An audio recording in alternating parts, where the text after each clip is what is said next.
श्रीरङ्गनाथ पादुकासहस्रं पद्धति 22 काञ्चनपद्धतिः अनुष्टुप् कल्याणप्रकृतिं वन्दे भजन्तीं काञ्चनश्रियं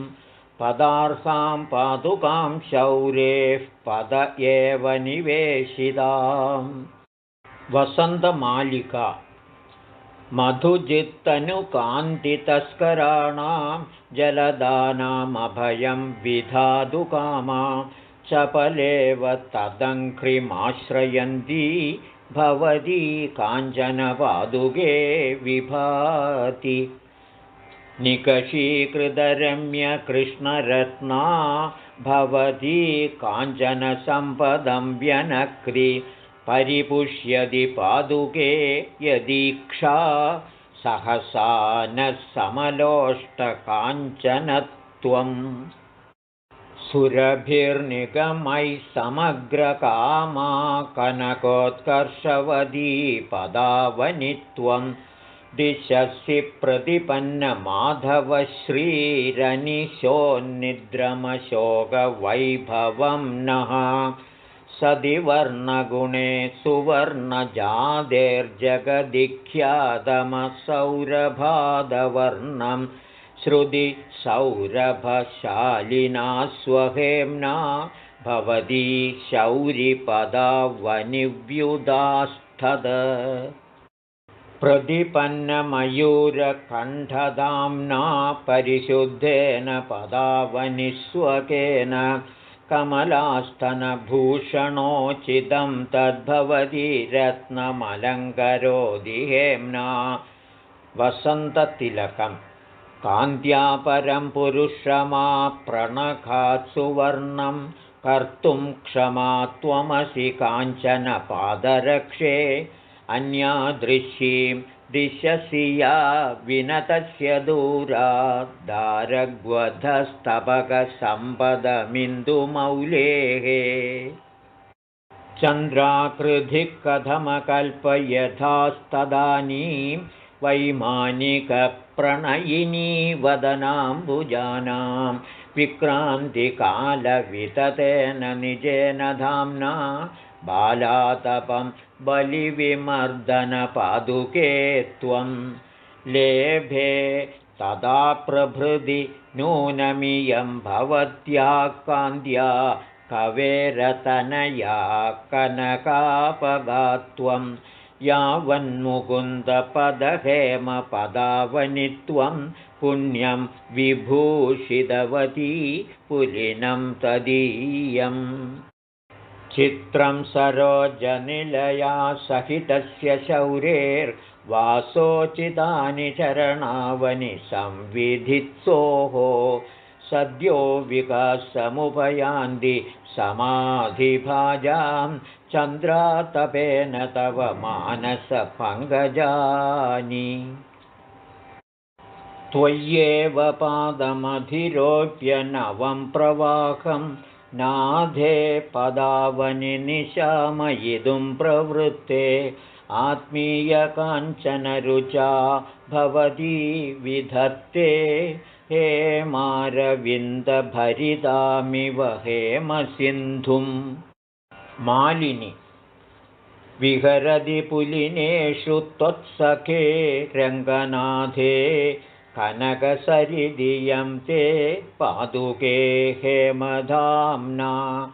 वहति सलिलकेलीस्रस्तचोलावरोधस्तनकलश हरिद्रापङ्गपिङ्गामवस्थां सुरभिनिगमगन्धा सौम्यपद्माकरस्था कनककमलिनीव प्रेक्ष्यसे पादुके त्वं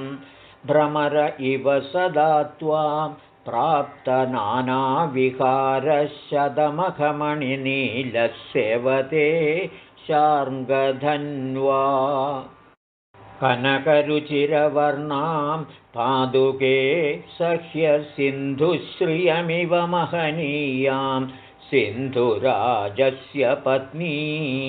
स्वयमिह सविधस्ता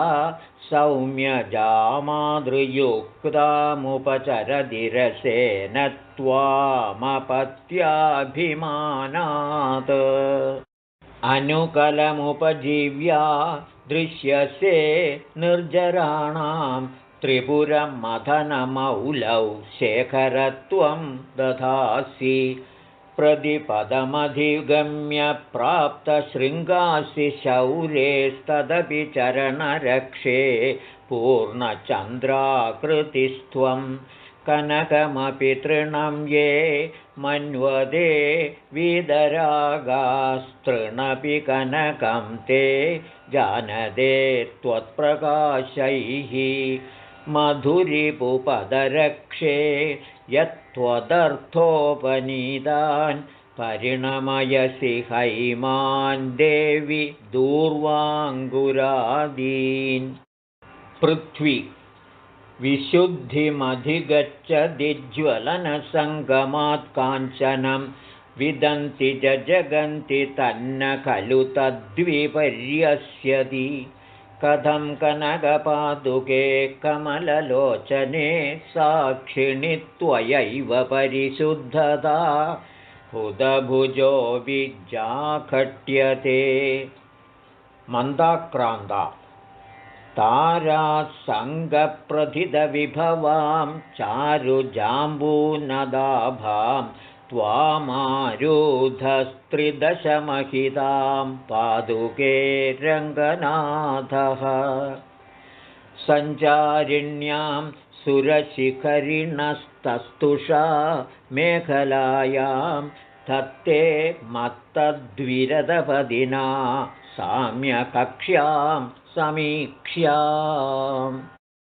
हरिणी कनकरुचिरा काव्याख्यादा शनैश्चरणोचिता श्रुतगुरुबुधा भास्वद्रूपा द्विजाधिपसेविता विहितविभवा नित्यं विष्णोः पदे मणिपादुके त्वमसि महदि विश्वेषां न शुभा ग्रहमण्डली आर्य प्रज्वलितपञ्चहेदिर्हिरण्मयीं त्वां हिरण्यविलयार्हः आवहतु जातवेदाश्रियमिव नः पादुके नित्यम् इति कवितार्किकसिंहस्य सर्वतन्त्रस्वतन्त्रस्य श्रीमद्वेङ्कटनाथस्य श्रीमद्वेदान्ताचार्यस्य कृतिषु श्रीरङ्गनाथपादुकासहस्रे काञ्चनपद्धतिर्द्वाविंशी।